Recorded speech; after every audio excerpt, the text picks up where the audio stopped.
given all of these uncertainties sa market, I think, for me I think it's not the right time to be aggressive in the market pagka may ganitong uncertainty So, I could totally be wrong. Kasi madami nagpe-predict ng 250, nagpe-predict ng 400. I was a victim last cycle kasi ng mga ganong predictions. Yes. So, hindi ako at 63,70,000. Yun yung nakikita ko na top. Pero may mga nagpe-predict the stock to flow model. Yung mga lalo na yung mga nasa US na alam ko naman mas magagaling sa atin. No? Sabi lang, they're saying 250 last cycle. Yep. So I was hoping 250 even though my chart is telling me that the top is around 70,000. Nung time na yun, sabi ko, I was a victim.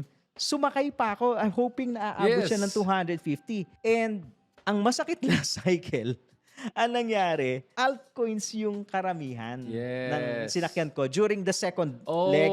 During the second leg. Yung first leg, majority was Bitcoin Yes. Tapos nag-correct. Nung nag-correct siya, sabi ko, altcoins naman ako. Sakay ako sa altcoins. All the way hanggang November, December.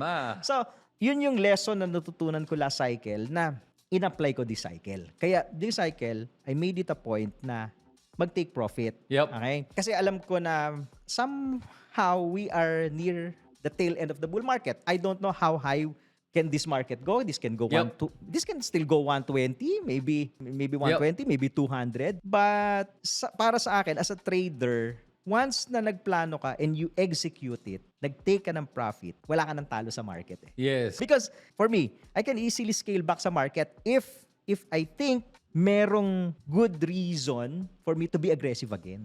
Okay. So ngayon nandun ako sa defensive mode muna